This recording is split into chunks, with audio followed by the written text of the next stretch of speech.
పితా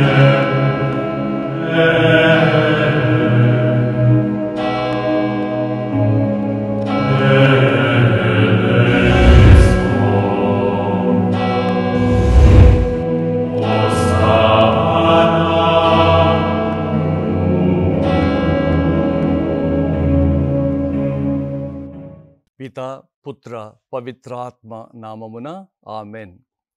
దివ్యవాణి టీవీని వీక్షిస్తున్న ప్రియ సహోదరి సహోదరులారా, ఈ శుభ ఘడియలో ప్రత్యేకముగా మనం క్రైస్తవ జీవితానికి ఉండవలసినటువంటి ప్రాముఖ్యమైన వ్యక్తి గురించి ధ్యానము చేద్దాం. చాలా మటుకి చాలా విధాలుగా ఆ మహా గొప్ప వ్యక్తిని మరచిపోతున్న ఈ కాలములో, ఈ ఆధునిక ప్రపంచములో ఆ వ్యక్తి మన జీవితాలకి ఏ విధముగా ఉపయోగముగా ఉంటారు, ఏ విధముగా మన జీవితాలని ప్రసన్నత చేస్తారు అనేది ఈరోజు మనము ధ్యానము చేద్దాం. మన యొక్క జీవితంలో ఉండవలసిన ప్రాముఖ్యమైన వ్యక్తి పరిశుద్ధాత్మ దేవుడు. త్రిత్వములో మూడవ వ్యక్తి పరిశుద్ధాత్మ సర్వేశ్వరుడు. పరిశుద్ధాత్మ దేవుడు ప్రతి క్రైస్తవుడిలో నెలవై ఉంటూ ఉన్నాడు. పరిశుద్ధాత్మ దేవుడిని మనము ఏ విధముగా చూస్తూ ఉన్నాం, ఏ విధముగా పరిశుద్ధాత్మతో మనము నడుస్తూ ఉన్నాం, ఏ విధముగా పరిశుద్ధాత్మ దేవుడు మన జీవితములో ప్రముఖ పాత్ర పోషిస్తూ ఉన్నారు అనేది మనము కాస్త యోచన చేద్దాం. ఈరోజు మనం ప్రత్యేకముగా నా జీవితములో పరిశుద్ధాత్మ దేవుడు ఉన్నాడా లేదా, ఎలా తెలుస్తూ ఉంది అనే విషయాన్ని కాస్త యోచన చేద్దాం.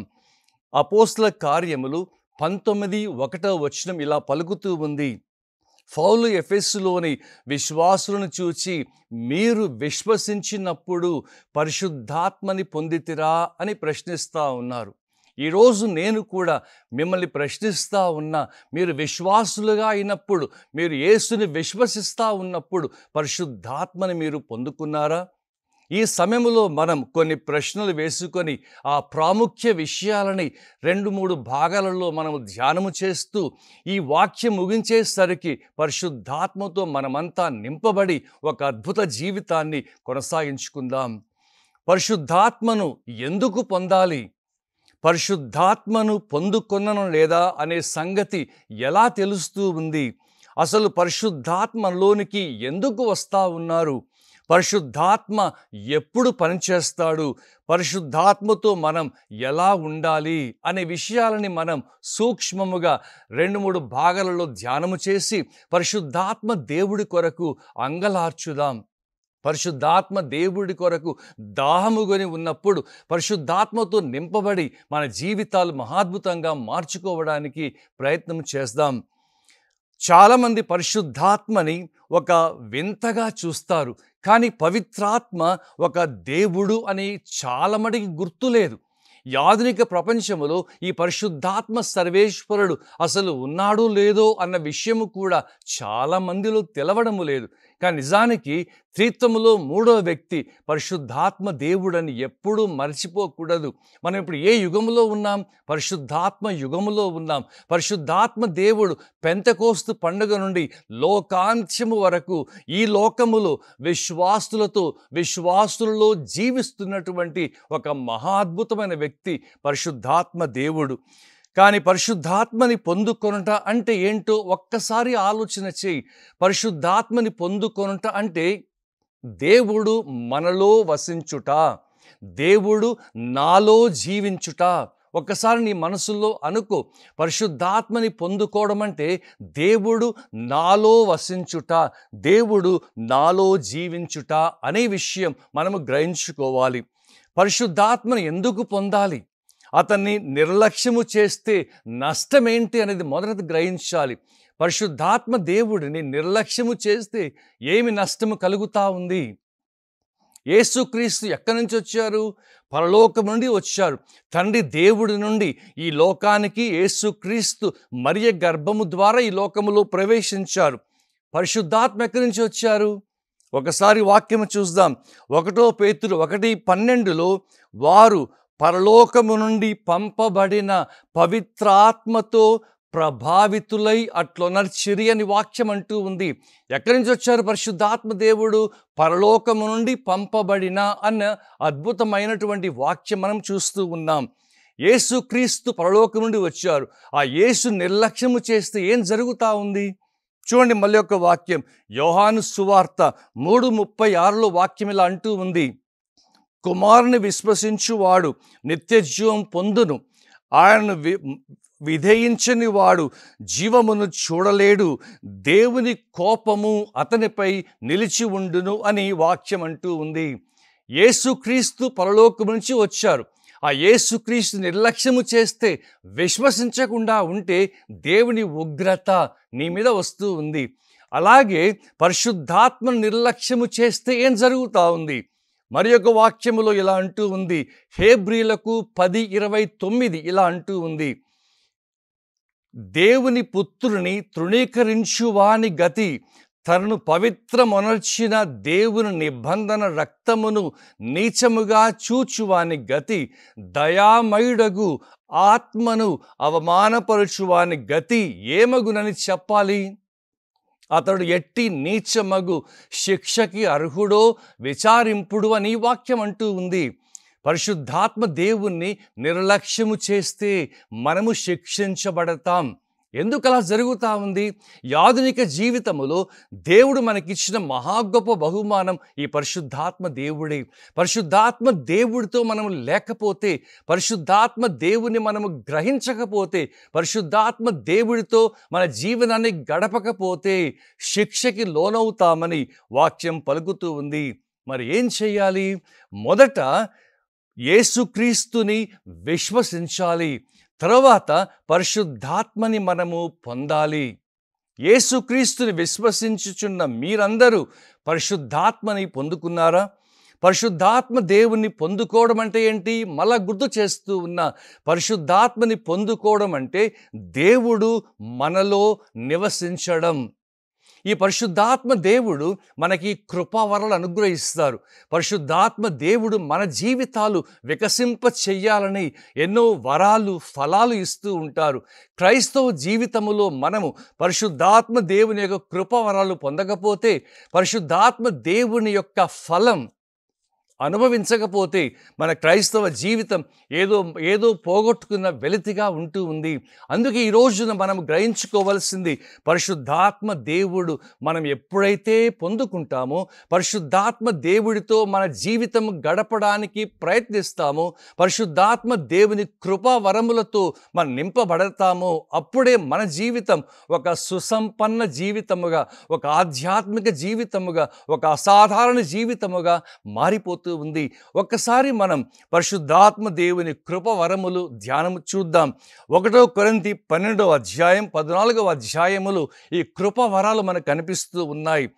కృప వరములు 9: వివేచన పూర్వక వాక్కు, విజ్ఞానపూర్వకమగు వాక్కు, స్వస్థపరచు వాక్కు, విశ్వాసమనే వరము, అద్భుతములు చేయి వరము, ప్రవచన వరము, నానావిధ భాష వరము, అన్య భాష వరము, భాషలు వివరించే వరము, ఆత్మలు వివేచించే వరము. ఈ 9 కృపావరాలు మన జీవితంలో నిలకడగా ఉన్నప్పుడు, ఇవన్నీ పొందుకొనినప్పుడు పరిశుద్ధాత్మ ఎందుకని ఆ సమయంలో మనం గ్రహించగలుగుతూ ఉంటాం. ఈ కృపావరములు మన యొక్క జీవితంలో నిండైనవిగా ఉంటే, ఉదాహరణకి ఒక వివేచనపూర్వక వాక్కు, ద గిఫ్ట్ ఆఫ్ నాలెడ్జ్, వివేచనాపూర్వకమగు వరం. ఎప్పుడైతే మనము పరిశుద్ధాత్మ వివేచన వరం మనలో ఉంటుందో, మన యొక్క జీవితంలో అన్ని అద్భుత సంఘటనలు జరుగుతూ ఉంటాయి. ఒకసారి ఒక సహోదరుడు పరిశుద్ధాత్మతో నిండుకున్నవాడు, పరిశుద్ధాత్మ స్వరం వినేవాడు. ఆ పరిశుద్ధాత్మతో అతడు మాట్లాడుతున్న ఒక సహోదరుడు తన స్నేహితులతో కలిసి ఒక దగ్గరికి పరిశుద్ధాత్మ రమ్మని చెబుతారు.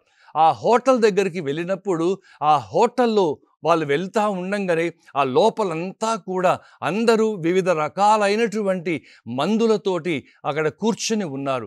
అందరూ త్రాగుతూ హేళన చేస్తూ ఉన్నారు. కానీ ఇతడు అక్కడ ఆగేసి అడుగుతా ఉన్నాడు, పరిశుద్ధాత్మదేవ, ఏంటి ఇక్కడికి రప్పించావు, ఏంటి ఈ విధముగా చేస్తూ ఉన్నావు అన్నప్పుడు, భయపడకు, మీరు వెళ్ళండి అంటాడు. వీరందరూ కూడా పరిశుద్ధాత్మ దేవుడు అలా వెళ్ళమన్నప్పుడు ఈ సహోదరుడు ముందుగా ఉండి వెనకాల 10 మంది స్నేహితులు అందరూ కలిసి ఇలా వెళ్తూ ఉంటారు. అలా వెళ్ళేసి మెట్లకి పైకి వెళ్తారు. పైకి వెళ్ళిన తర్వాత ఈ 10 మంది లోపలికి వెళ్ళి ఇతని సహోదరుడు అక్కడ నిలబడి చూస్తున్నాడు. ఏమైంది, వీరేం చేస్తున్నారు, మనల్ని ఏమీ అనలేదే అని చూసినప్పుడు అతని ఆశ్చర్యముగా అతని ఒక దర్శనం కనిపిస్తూ ఉంది. ఈ మార్గం అంతా కూడా అగ్నితోటి దూతలు కాపలాగా నిలబడి ఉన్నారు. ఆ కూర్చున్న వారికి ఎవ్వరికి కూడా వీరెవ్వరూ కనిపించకుండా వారు అడ్డుగా నిలబడిపోయారు. వారికి ఆ సహోదరుడికి ఆ వివేచనాపూర్వక వాక్కును దేవుడిచ్చి దాన్ని ఘనపరిచినప్పుడు ఆ పరిశుద్ధాత్మని ఘనముగా స్తుతించుకుంటూ ఉన్నాడు.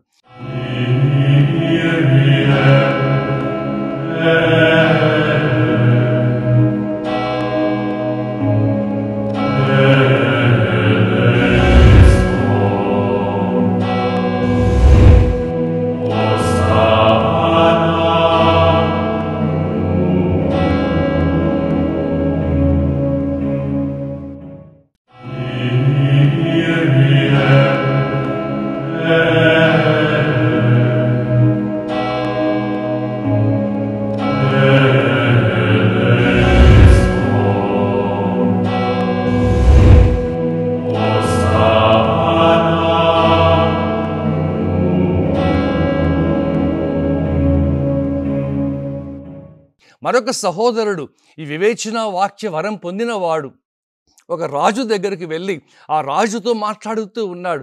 రాజా, యేసుక్రీస్తు సజీవ దేవుడు అని చెప్పినప్పుడు ఆ రాజు అంటూ ఉన్నాడు, నాకు యేసు గురించి అవసరంలా, ఆ యేసు ఎలాంటి వాడైనా నాకు అవసరం లేదు, ఏదో ఈ లోకంలో జన్మించాడు, ఇక అదే నాకు కావాలి, చాలు, అది ఒక్కటి, వేరే అవసరం లేదు అని ఆ రాజు చెప్పినప్పుడు ఈ సహోదరుడు అంటూ ఉన్నాడు, పర్వాలేదు రాజా, అవన్నీ వదిలేసి, కానీ దేవుడు నీ గురించి ఒకటి చెప్పమంటూ ఉన్నాడు అన్నాడు. ఏంటి అన్నప్పుడు ఆ సహోదరుడు ఆ రాజు యొక్క పర్సనల్ సీక్రెట్ బ్యాంక్ అకౌంట్ నెంబర్ని, 25 డిజిట్స్ ఉన్న నెంబర్ని ఈ సహోదరుడు రివీల్ చేస్తాడు. 0, 1, 5, 6, 7, 9, 10 అని అలా 25 డిజిట్స్ ఉన్న నెంబర్ని, ఎవరికీ తెలియని నెంబరు, అతని భార్య కూడా తెలియని సీక్రెట్ నెంబర్ని ఈ సహోదరుడు రివీల్ చేసినప్పుడు అతడు ఆశ్చర్యపోతాడు, ఆ దేవుడికి మొక్కుతా ఉంటాడు. ప్రియ సహోదరి సహోదరులారా, క్రైస్తవ జీవితములో ఈ కృపా వరములు అందరము తప్పనిసరిగా పొందాలి. అలా పొందాలంటే పరిశుద్ధాత్మ నీలో నివసించాలి. పరిశుద్ధాత్మ దేవుడు నీ జీవితంపై ప్రభావితము చూపాలి. అలా చూపినప్పుడే మన యొక్క జీవితాలు ఈ పరిశుద్ధాత్మతో నడపబడి ఒక ఉన్నత స్థాయికి మనం లేవనెత్తబడతాం. చాలా మటుకు ఈ ప్రపంచంలో ఈ రోజున ఈ పరిశుద్ధాత్మ దేవుడిని మర్చిపోయిన రోజులుగా మారిపోతూ ఉన్నాయి. పరిశుద్ధాత్మ దేవుడు అతడు ఒక వ్యక్తి అని, ఆ వ్యక్తితో మనము కలిసి ముందుకు సాగాలని చాలా మటుకి మనం మర్చిపోయి ఉన్నాం. ఎప్పుడైతే పరిశుద్ధాత్మ దేవుణ్ణి నీవు నిర్లక్ష్యం చేస్తావో శిక్ష గురి అవుతావు. యేసు నమ్ముకోవడం ఒక్కడే చాలదు, పరిశుద్ధాత్మతో కూడా మనం నింపబడాలి. యేసుక్రీస్తుతో ఉండడమే చాలదు, పరిశుద్ధాత్మ దేవునిగా మనం అంగీకరించుకొని ఆత్మతో నింపబడినప్పుడే మన క్రైస్తవ జీవితం మహాద్భుతంగా మారిపోతూ ఉంది. ఈరోజు గ్రహించుకో, ఈరోజు నీవు నేను పరిశుద్ధాత్మ కొరకు దాహము కొనాలి, పరిశుద్ధాత్మ కొరకు మనము అంగలార్చాలి. ఆ పరిశుద్ధాత్మ దేవుడి కొరకే మన జీవితం వెచ్చించినప్పుడు, ఆ పరిశుద్ధాత్మని ప్రేమించి ఆరాధించి ఘనపరిచినప్పుడు మనకు జీవితంలో ఒక అద్భుతమైనటువంటి ద్వారము తెరవబడుతూ ఉంది. ఈ పరిశుద్ధాత్మ యొక్క ఫలం మనము చూడాలి. పరిశుద్ధాత్మ ఫలాలు, నీవు క్రైస్తవుడివి క్రైస్తవురాలివి ఎలా తెలుస్తూ ఉంది? ఎప్పుడైతే మన జీవితములో ఈ ఫలం పరిశుద్ధాత్మ ఫలం ఉంటుందో అప్పుడు మనం నిజ క్రైస్తవులంగా ఈ లోకానికి నిరూపించుకోగలం. ఏంటి ఆ పరిశుద్ధాత్మ ఫలం?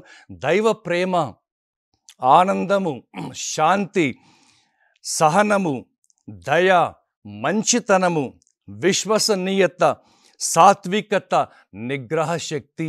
ఎప్పుడైతే మన జీవితములో ఈ ఫలం అనేది ఉంటుందో మనం ఇతరులకి క్రైస్తవులంగా చూపించుకోగలం.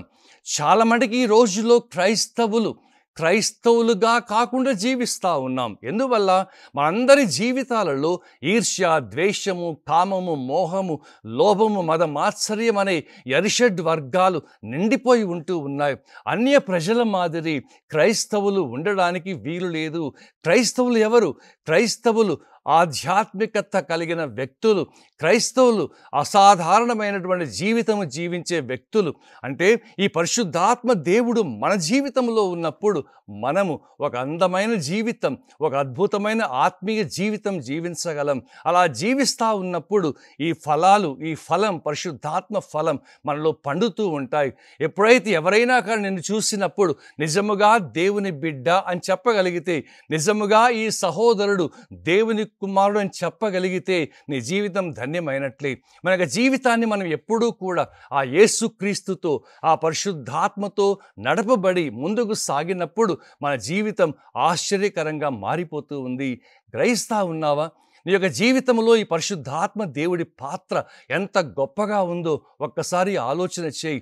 ఎప్పుడైతే మన జీవితాన్ని ఆ యేసుక్రీస్తుకి సమర్పణ చేసుకొని ఆ యేసుక్రీస్తుతో ఏకమై జీవించినప్పుడు ఈ పరిశుద్ధాత్మ పని చేయడం ప్రారంభిస్తాడు. మన యొక్క జీవితం చాలా మటుకి ఆ యేసుకి అర్పించుకోకుండా ఉంటా ఉన్నాం. ఆ యేసుక్రీస్తుకి పూర్తిగా సమర్పణ చేయలేకుండా ఉంటా ఉన్నాం. అందుకే మనము మన జీవితంలో ఈ పరిశుద్ధాత్మ పని చేయడం లేదు. పరిశుద్ధాత్మ పని చేయాలంటే నీ జీవితం సంపూర్ణంగా ప్రభుకి సమర్పించుకోవాలి. ఆదివారం క్రైస్తవులంగా కాదు, లేక ఈస్టర్ క్రైస్తవులంగా కాదు, గుడ్ ఫ్రైడే క్రైస్తవులంగా కాదు, అనుదినము కూడా ఆ యేసుక్రీస్తుకి చెందిన బిడ్డలంగా మనం జీవించినప్పుడే మన జీవితాలు మహాద్భుతంగా మారిపోతాయి. ఒక సహోదరుడు గ్రామంలో ఒక ఇల్లు కట్టుకున్నాడు. క్రింద 5 గదులు, పైన 5 గదులు. అలా కట్టుకొని ఆనందంగా జీవిస్తూ ఉన్నాడు. ఒకరోజు ఎవరో తలుపు తట్టారు.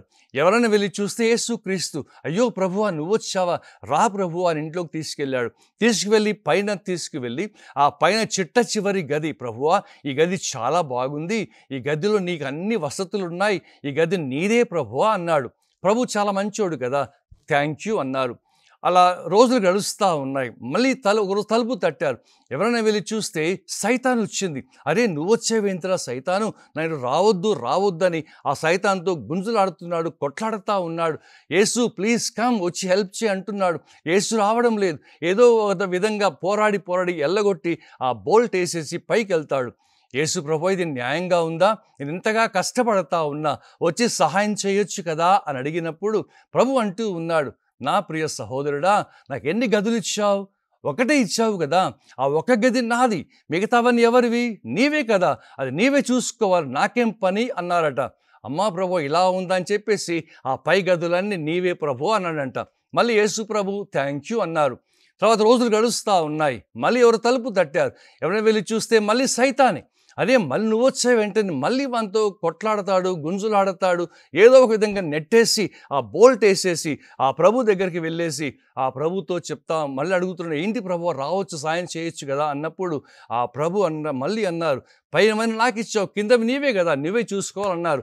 అమ్మా ప్రభు ఇలా ఉందా, సరే ఇల్లు మొత్తం నీదే ప్రభు అనేసి ఆ ప్రభుకు తెలియచేశాడు. తర్వాత మళ్ళీ రోజులకి తలుపు తట్టారు. చిన్నగా తీసి చూస్తే సైతాన్ వెనక కురికిపోయాడు. ప్రభు ముందుకు వెళ్ళేసి ఆ తలుపు తీయగానే సైతాను, అయ్యో ప్రభువా నీ ఇల్లా, నేను ఎవరిదో అనుకుని తలుపు తట్టా, సారీ క్షమించు అని చెప్పి వాడు అంతర్ధానం అయ్యాడట. చూడండి ప్రియులారా, ప్రభుకి సమర్పణ చేసుకుంటే పరిశుద్ధాత్మ పనిచేస్తాడు. చిన్న ప్రార్థన చేద్దాం. తండ్రి అయిన ఓ దేవా, మీ యొక్క దివ్య నామాన్ని మరొక్క మారు ఘనముగా స్తుతిస్తూ ఉన్నాం. ఈ పరిశుద్ధ ఘడియలో పరిశుద్ధాత్మ దేవుడి గురించి ధ్యానము చేస్తున్న మమ్ములను ప్రతి ఒక్కరిని కూడా ఆశీర్వదించండి. పరిశుద్ధాత్మ దేవుని పాత్ర క్రైస్తవ జీవితంలో చాలా ఉంది అని ఈరోజు గ్రహించుకునే విధముగా మాకు ఆశీర్వాదము దయచేయండి. ఈ వాక్యం వింటున్న ప్రతి బిడ్డని కూడా దీవించి ఆశీర్వదించి బలపరచండి. పరిశుద్ధాత్మ దేవుడి పూరితులంగా ప్రతి ఒక్కరిని మార్చండి.